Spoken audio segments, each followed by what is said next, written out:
I'm Elaine Reyes at the United Nations headquarters in New York, and this is UN Insider. Coming up,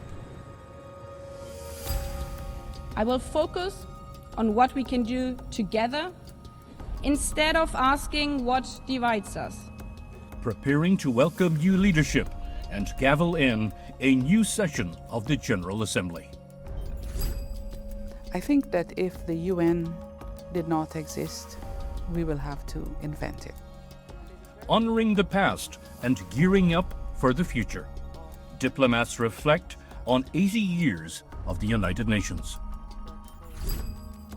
A special look at the earliest days of the UN and the document that serves as its foundation.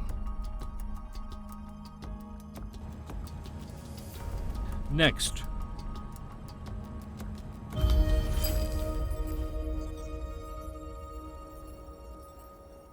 The United Nations is preparing to mark a milestone. The organization is about to open its 80th session. Since 1945, the UN has been taking on the world's biggest issues and trying to prevent another catastrophic world war. The new session opens September 9th, and the gavel will pass to Annalena Baerbock, the fifth woman to hold the title of President of the UN General Assembly. She is pledging an inclusive assembly under the theme, Better Together. Today, we live in challenging times. We are walking on a tightrope of uncertainty. But the birth of the United Nations 80 years ago reminds us we have lived through difficult times before. And it's up to us to take on these challenges. We might come from different regions, from different backgrounds. We might see the world differently, and we might even disagree sometimes. But when we come together at the United Nations, we are all united by this common vision and by the founding principles of the United Nations. The United Nations has championed multilateralism for 8 decades, but the body is taking steps to reshape itself for the future. One big focus for the 80th General Assembly will be the UN 80 initiative, a plan to streamline the UN and cut costs in a challenging environment. We are proposing a series of suggestions to put us on a better course. This year, Secretary General Antonio Guterres introduced the UN 80 initiative. The effort is designed to streamline UN operations and make the organization better suited for the future. The reform is focused on 3 areas: internal efficiency, mandate implementation, and structural and program reforms. The problems are well known: burdensome processes, overlap, duplicative structures, and the growing gap between mandates and resources. The reform plan comes as the UN navigates serious funding questions, but leaders say UN 80 isn't just about reducing costs, it's about making necessary changes to prepare the organization for the next 80 years. And the idea is to bring the United Nations out of this process and these rather turbulent times in better shape, stronger, in a position to confront the challenges of today and tomorrow more effectively, and in the end, and this will be the measure of the success of the initiative, able to have greater impact for the people eventually. UN Secretary General Antonio Guterres has also placed great emphasis on better representation for women and for young people. There is a push to encourage more youth participation at the UN. I asked Assistant Secretary General for Youth Affairs, Felipe Paulier, about that. We need to be very honest with ourselves and to recognize that we have a long way to go. I'm the youngest senior appointment in the history of the United Nations in 80 years, and I'm the only one under 45, if I'm not wrong, in the organization at certain level, you know. While at the same time we're living in a world where half of the world's population is under 30, you know. And we're seeing young people leading at many levels of the society, you know, leading change in the real activity, you know, in their day-to-day activities. I think the establishment of the Youth Office is clearly a recognition of the importance of the youth participation for the future of the organization. And I think that the challenge we are facing internally in the UN is not only a problem of the UN. If we go, for example, to the average age of parliamentarians in the world, only 3% of parliamentarians in the world are under 30 years old, and only 1% if we're talking about young women in parliament. So it's not only a problem of the UN. I think it's a problem of the status quo of decision making. And in terms of how to address this gap, I think it's really about creating platforms for meaningful participation. Xu Deja is monitoring the latest developments inside the UN this week. Deja. Yes, Elaine. It's now September, and here at UN headquarters, it feels like the calm before the storm, the high-level week of the General Assembly. But even before that, the Middle East has already dominated this week's agenda. Well, first, Iran. Last week, the UK, France, and Germany sent a letter to the Security Council triggering the process of restoring UN sanctions on Iran's nuclear program. This mechanism, known as the snapback, could bring sanctions back within 30 days. Our notification to the Security Council has now triggered a 30-day period. It does not mark the end of diplomacy. Our extension offer remains on the table. We hope Iran will take the necessary steps to address the international community's serious concerns over its nuclear program. Well, here's some background.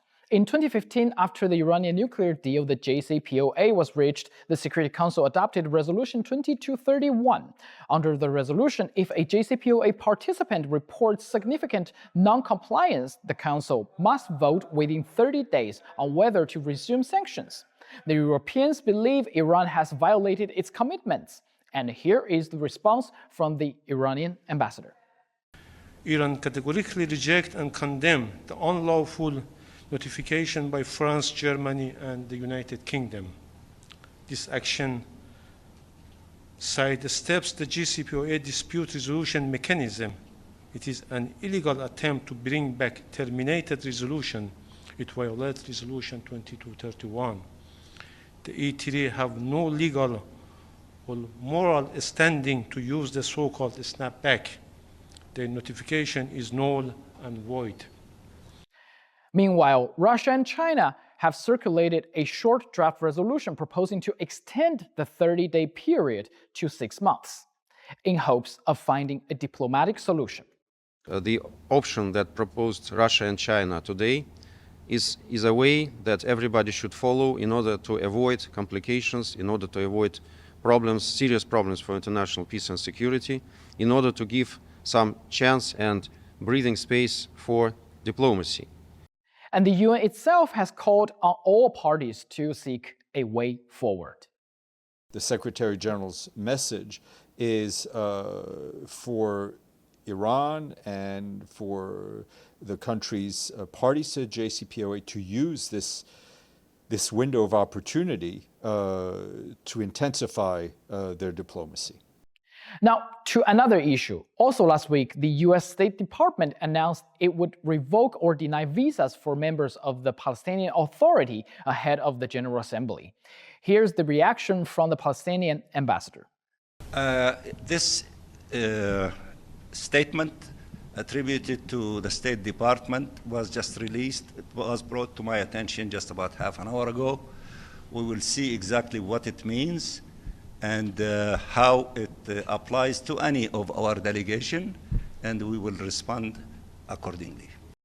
There are even rumors that because of this visa issue, the upcoming international conference on the two-state solution might be moved to Geneva. Is that true? I mean, rumors are rumors, but obviously I think that the participation of a senior Palestinian delegation to that conference seems to me essential for the topic that will be discussed. The Palestinian ambassador also suggested that a draft resolution on Gaza prepared by non-permanent members of the Security Council is now circulating. When will the Council take action? I put the question to the Council's president for September, the Republic of Korea. Are we going to have a adoption this week or coming weeks? And secondly, the ambassador from Palestine always said that he expects the Security Council to shoulder its responsibilities, but so far we didn't see that really happening. Just want to hear from you, what is your take on this? Thank you. The role of the Security Council on these serious issues related with the Palestine issues. It is unfortunate. And the Security Council shouldn't do much better on these issues, but again, a sense is there. A sense of seriousness there. That is the reasons why E10 gathered together and then agreed to put forward a draft resolution focusing on humanitarian issues on Palestine. So now E10 collected their collective voice already. And then this is well reflected in the draft resolution. And as far as I know, the coordinator of E10 is now talking to P5 countries, how we move forward with these E10 countries. Depending on the result of these consultations will determine when we are going to put this resolution to vote. Not this week? That depends on how our consultations with relevant parties evolves. And one more thing, UN Secretary General Antonio Guterres has just visited China to attend the Shanghai Cooperation Organization Summit in Tianjin. During his stay, he reflected on China's role in the anti-fascist war 80 years ago. There is this idea that the World War started in 1939 and then in 1945. But the truth is that the beginning of the Second World War was triggered by Japan against China. And it's true that the resistance of China against Japan was for many years the decisive factor of resistance against Japan. And it had a fundamental contribution to weaken Japan, and that allowed for Japan to be defeated in the end of Second World War. So the Chinese contribution is a contribution that was extremely important for the victory of the Allies, that include China. And we will have the full interview with Secretary General Mr. Antonio Guterres on Leaders Talk, only here on CGTN. And that's all from me. Coming up. And the 80 years should be an opportunity to reflect, all of us to reflect why the UN came to life. UN Insider.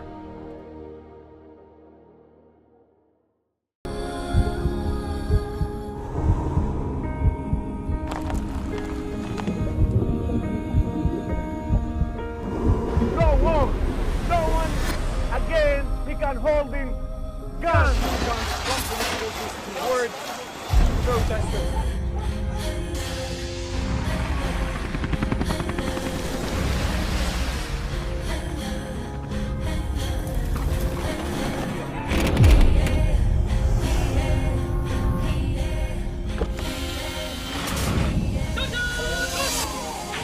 Were you worried about your life at that particular time? Not at all. Excellency, thank you very much for your time. What is your assessment of the state of the continent today? Africa has the potential to power itself. Excuse me.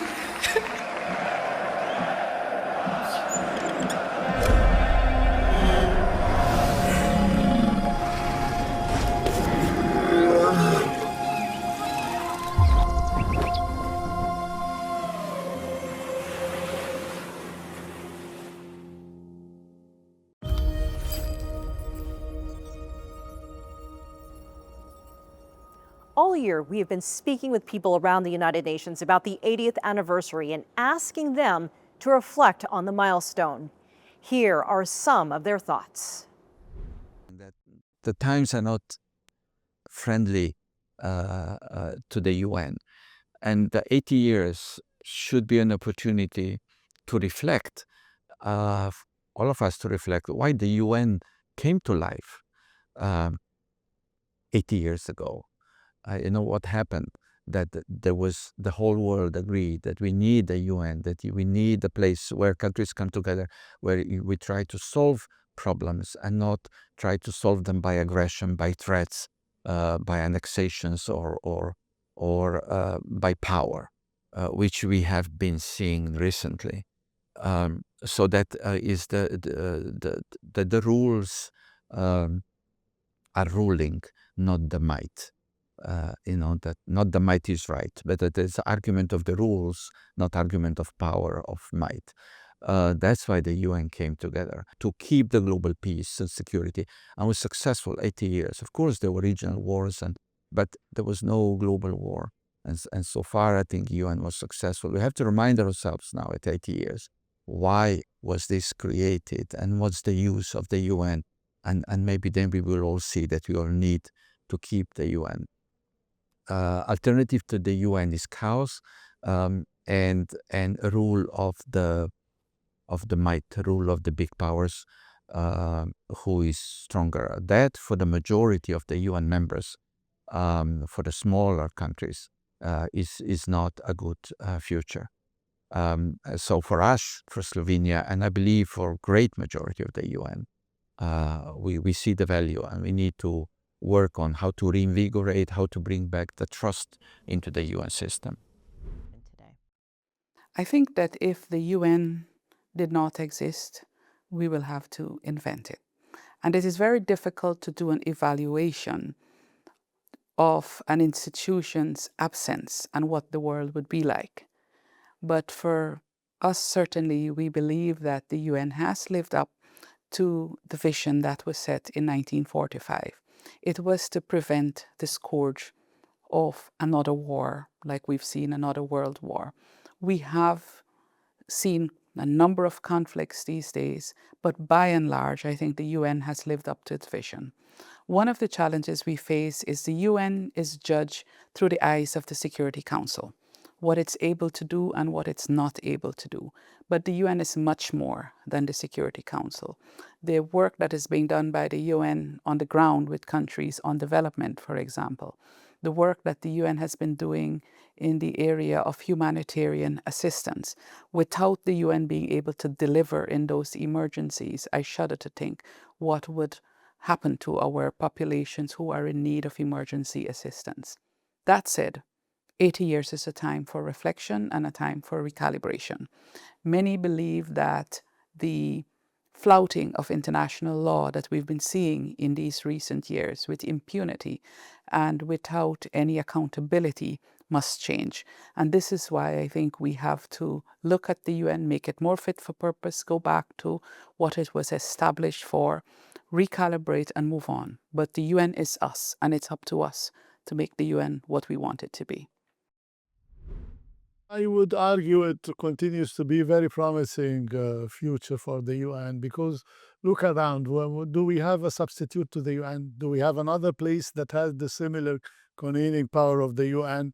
Do we have a place that can cover a lot of processes and so on? But having said that, I believe the UN itself needs to adapt to new realities, new emerging technologies, new challenges. And one would say with a lot of proudness that a lot of that is happening. You look to the Pact of the Future, you look to the open processes of the UN and so on, the way they try to adapt to new technologies, how they are accommodating the new trends like artificial intelligence and so on and so forth. It is happening. But of course, we need to keep reforming the way we do the business. We need to reform. 80 years have passed since we established this organization. There are many new things that this organization is addressing. You have the AI, you have the emerging technologies, you have so many things, so many challenges across the whole spectrum that the UN is trying to address. But the beauty of it, and this is something that the member states are increasingly discussing these days, that the charter that is there, this little booklet with all its articles, it's so well written. It has everything there still. about human rights, about development, about peace and security, about the responsibilities of the Security Council and the General Assembly, that there is now, I see this very strong tendency for the member states to go back to this charter and to see, what is there, how we can better implement those provisions and those articles of the charter which are so clearly well written, futuristic, which is still relevant, and which provide us, these mechanisms which we can, if we come together, we can still continue to effectively and very efficiently utilize to promote our common and shared objectives for peace and security and development and the promotion of human rights. UN Insider.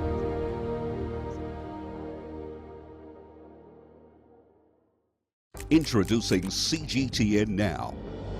Find award-winning documentaries and exclusive content from around the world. Latin America like you've never seen. Breakthrough films shining a light on important stories. In-depth discussions with fascinating people. Giving you new perspective on topics that matter. You also get live round-the-clock international news and headlines and so much more. Original content from CGTN's Global Bureau. Download the CGTN Now app and find the global perspective you've been missing. Available on Apple TV, Roku, and Amazon Fire. Or go to cgtnnow.com on your tablet or mobile device. CGTN Now. See the difference.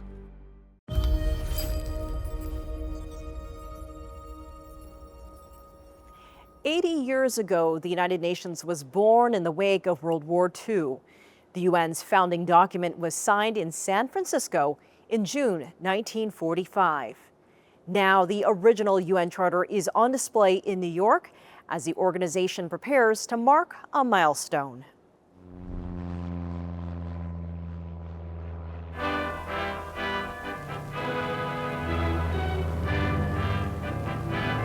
Delegates representing 46 nations came to San Francisco on April 25, 1945, to chart the course toward realistic international cooperation to preserve peace.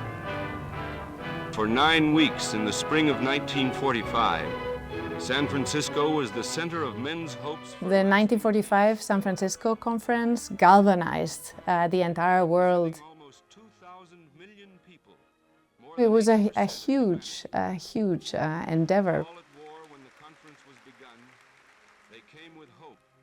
And it culminated with the Charter of the United Nations.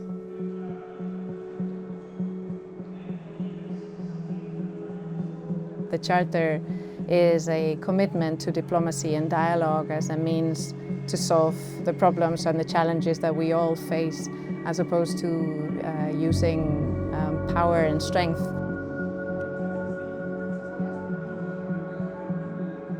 Reviving the Spirit of San Francisco is in an exhibition. The exhibition features a series of photographs and videos of the 1945 San Francisco Conference. We called it Reviving the Spirit of San Francisco against the backdrop that I think is evident to anyone watching us today, which is of division and deep geopolitical tensions.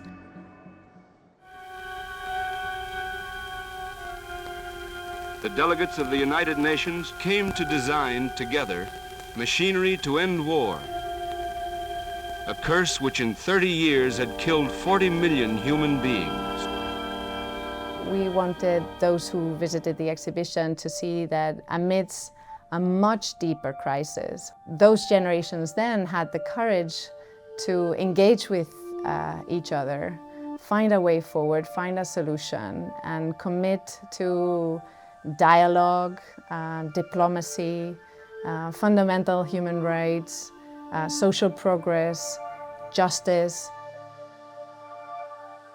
There was an enormous optimism, an expectation that this new international organization would be the solution to many of the problems that drove the world to the Second World War.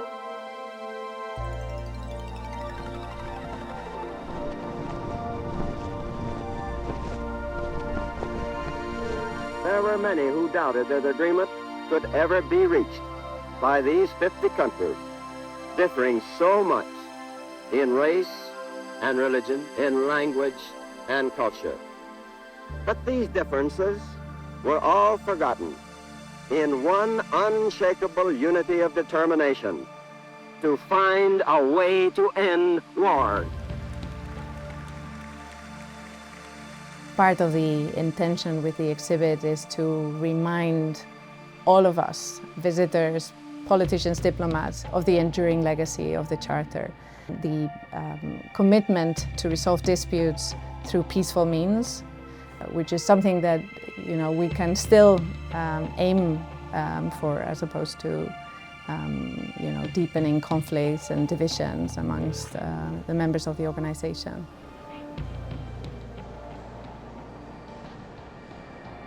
The exhibition runs until the end of September, and it's open to everyone who visits the United Nations headquarters.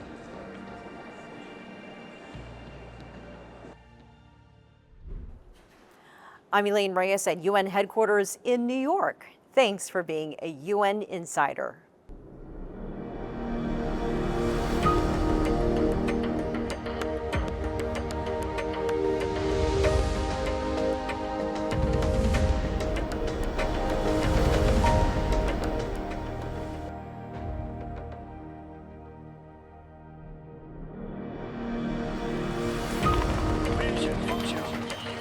I'm Elaine Reyes at the United Nations headquarters in New York, and this is a special edition of UN Insider. UN Insider serves as an important window for the global audience to better understand multilateral diplomacy. It's very important for the media to cover the United Nations, to seek to understand and tell the story in ways that the average person in the street can understand. I think it's very important that the media should contribute to conveying important messages about the reality of today's challenges. UN Insider has come to the UN, and we at the UN are so grateful to have it here. It is the only dedicated TV program to what is happening in the UN, and it is reaching so many people with, as it says in its title, inside the UN stories. Media plays an important role in providing objective information across the world. We think that media has a strong power of uplifting, what we are trying to convey as messages as developing countries. We need the mobilization of all peoples, of whole government and whole of society, and media can help us to be informed so that we also can make our part. I think the media is fundamental to enable citizens across the world, first of all, to understand what is the rationale of having the United Nations. It's not that there is one place on planet Earth that will tell the rest of the world what to do. It is a much more complex story.